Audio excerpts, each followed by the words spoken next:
नमस्कार मंडळी. तर आज आपण आंब्याची साठव म्हणजेच आंबापोळी बनवणार आहोत. तर मी तुम्हाला मागच्या व्हिडिओमध्ये बोललेच होते, जी आंब्याच्या बागेची टूर होती त्याच्यामध्ये त्याच आंब्याच्या बागेतील आंबे वापरून मी तुम्हाला ही बनवून दाखवेन. तर तीच पेटी मी तुमच्यासमोर अनबॉक्सिंग करते. तुम्ही बघू शकता आंबे त्यांनी कच्चे भरून दिले होते. तर आठवड्याभराने तरी मी ही पेटी आहे ती ओपन करते आणि आता मस्त असे आंबे पिकलेले आहेत. बघू शकता आंब्याला किती छान कलर आलेला आहे. एकही डाग नाही आहे आंब्यावरती आणि त्यांनी ते 1 इंचाचा देठ ठेवला होता तो तसाच्या तसा आहे. आता यातल्या 2 आंब्याची आंबेपोळी मी बनवून दाखवणार आहे तुम्हाला. तर सगळ्यात आधी पाण्यामध्ये मी आंब्यांना डुबत ठेवलं आहे. 15 मिनिटासाठी मी असंच डुबत ठेवणार आहे. त्याच्यानंतर त्याला स्वच्छ असं चोळून धुवायचे. आंबे खूप स्वच्छ आहेत, खूप जास्त चोळावं काही लागलं नाही, पण देठाकडचा भाग आहे तो जरासा चोळून धुवायचा, कारण तिथे डिंकाचं प्रमाण असण्याची शक्यता असते. तर मी स्वच्छ असे आंबे आहेत ते धुवून घेतलेत आणि आता कोणत्याही कॉटनच्या कपड्याने आपल्याला याला पुसून घ्यायचं आहे. म्हणजे आंबापोळी करताना पल्प जेव्हा आपण काढतो तेव्हा पाण्याचा अंश आहे तो त्याच्यामध्ये उतरत नाही. तुम्हाला जर हे आंबे मागवायचे असतील तर ज्या व्हिडिओमध्ये त्यांचा नंबर मी दिला आहे, म्हणजे आंब्याच्या बागेची जी टूर केली होती मी, त्या व्हिडिओच्या एंडिंगला त्यांचा नंबर मी दिला आहे. त्याची लिंक आहे ती खाली देईन. तुम्हाला जर हे आंबे मागवायचे असतील तर नक्की तुम्ही मागवू शकता. तुमच्यापर्यंत हे मस्त आंबे पोचतील. यांची चव खरंच खूप मस्त आहे. आंबे बघूनच तुम्हाला समजत असेल आंबा किती क्वालिटीचा आहे. तर नक्की त्यांना कॉल करा आणि आंबे मागवा, खूप आवडतील तुम्हाला. तर चला आता मी याचा पल्प आहे तो काढून घेते. आपण आंबापोळी बनवतोय तर त्यासाठी याचा पल्प आहे तो सिंपली काढून घ्यायचा आहे. तर मी आधी देठाकडचा भाग आहे तो काढून घेतला आहे, कारण त्याच्यामध्ये हलकासा डिंक असतो आणि आंबा आहे तो कट केला आहे. तर तुम्ही बघू शकता आतमध्ये त्याचा कलर आणि त्याला किती रस आहे. खूप छान रसरशीत आंबा होता. त्यामुळे आंबापोळी वापरताना मी साखर आहे ती सुद्धा खूप कमी वापरली, कारण आंब्याला स्वतःचा गोडवा खूप होता. तर मी आता चमच्याच्या साहाय्याने याचा गर काढून घेते. तुम्ही बघू शकता किती जास्त गाभा आहे आणि गाभ्याला कलर किती छान आहे. त्यामुळे कोणतीही जर तुम्ही रेसिपी आंब्याची बनवताय तर ह्या आंब्यापासून एकदम परफेक्ट बनली जाते. चव काही मस्तच होती या आंब्याला. तर व्यवस्थित मी सालाचा गर आहे तो सुद्धा काढून घेतला आहे, कारण आपल्याला अजिबात गर आहे तो वेस्ट घालवायचा नाही आहे. त्यामुळे सगळा गर मी काढून घेतला आणि त्याच पद्धतीने मी आंब्याची दुसरी बाजू आहे तिचा सुद्धा गर काढून घेतला आहे. तर मधल्या पारंबटीचा गर काढण्यासाठी मी सिंपली चाकूच्या साहाय्याने वरचं साल आहे ते बाजूला केलं आहे. इझिली निघतं आणि याच्यात पल्प आहे तो सुद्धा वेस्ट जात नाही, म्हणून ही पद्धत मला सोपी वाटते. आणि चाकूच्या साहाय्याने सगळा गर काढून घेतला आहे, कारण जी पारंबटी आहे म्हणजे आंब्याची जी बी आहे ती आकाराने छोटी होती आणि गर आहे तो भरपूर होता. तर बघू शकता किती गर निघतोय. आणि आंब्याला म्हणजे हापूस आंब्याला केसरचं प्रमाण बऱ्यापैकी कमी असतं, म्हणजे ते धागे धागे असतात ना ते बऱ्यापैकी कमी असतं. त्यामुळे हा पल्प आहे तो गाळून घ्यायला पण लागत नाही. विदाऊट गाळून घेता सुद्धा आपण रेसिपी केली तरी ती परफेक्ट अशी बनते. आता हा सगळा पल्प आहे तो मी एका मिक्सरच्या जारमध्ये घेतला आहे आणि त्याला छान असं वाटून घ्यायचं आहे. मध्ये असे छोटे छोटे चंक्स राहू दे नको याची काळजी घ्यायची. एकदम बारीक चंक्स राहिले तरी एवढा काही फरक पडत नाही, पण शक्यतो खूप बारीक असं वाटून घ्या. जसं का मी त्याला वाटलं तर पूर्ण घरभर हापूसचा वास सुटला होता. इतका छान आंब्याला सुगंध होता या. आता हा जो पल्प आहे तो आपल्याला मोजून घ्यायचा आहे, म्हणजे साखरेचं प्रमाण आपल्याला ठरवता येतं. मी आता पल्प आहे तो एका मेजरिंग कपने मोजून घेतला आहे. 1 कप पल्पचीच मी ते आंबापोळी बनवते.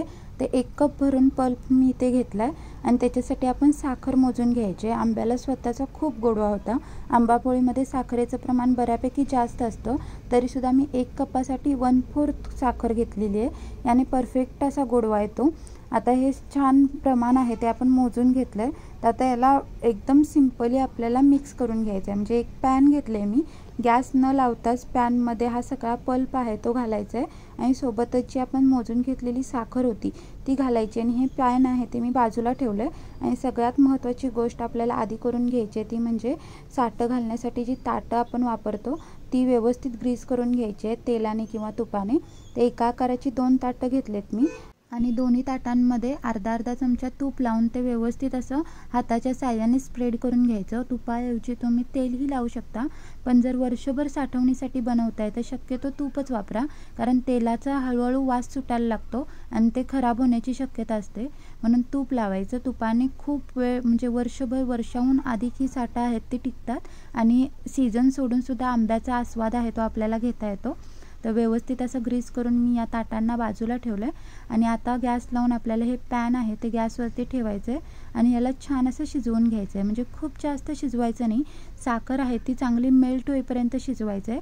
याने काय होतं, साखरही छान त्याच्यामध्ये मिक्स होते आणि आंब्याचा जो पल्प आहे त्याच्यातील पाण्याचं प्रमाण कमी होतं आणि साठा आहे ती वाळायला खूप कमी वेळ लागतो. ती पटकन वाळून तयार व्हावी म्हणून आपल्याला ही प्रोसेस करायची आहे. तर बघू शकता साखर आहे ती पूर्ण विरघळली गेली आणि आंबा म्हणजे जो पल्प आहे तो सुद्धा छान असा शिजला आहे. तर ह्या कन्सिस्टन्सीमध्येच ठेवायचा. खूप घट्ट जर आपण शिजवला तर जेव्हा ताटामध्ये आपण याला घालतो तेव्हा तो पटपट स्प्रेड होत नाही.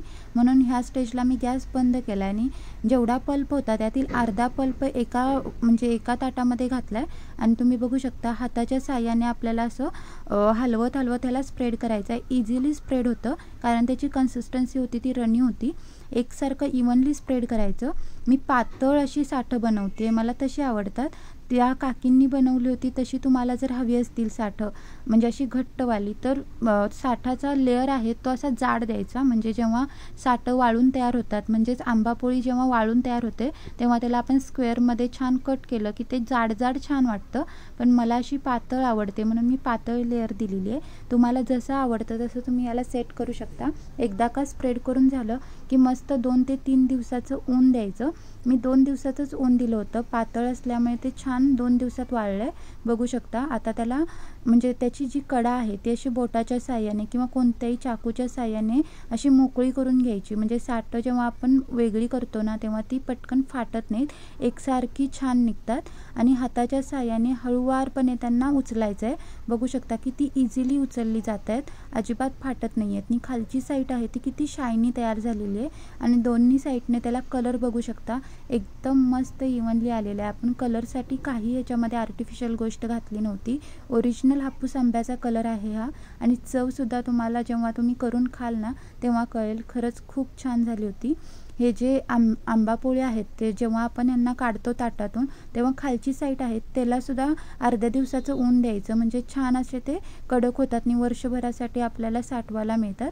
तर व्यवस्थित मी दोन्ही ताटातले साठा आहेत ते अशी काढून घेतलेली आहेत आणि वर्षभरासाठी साठवण्यासाठी तर नाहीच, अर्धी साठं इथेच खाऊन संपली जेव्हा मी काढली. तेव्हा म्हटलं की व्हिडिओ तरी काढून होऊ दे, नाही तर मी तुम्हाला काय दाखवलं असतं जर सगळी खाऊनच संपली असती तर.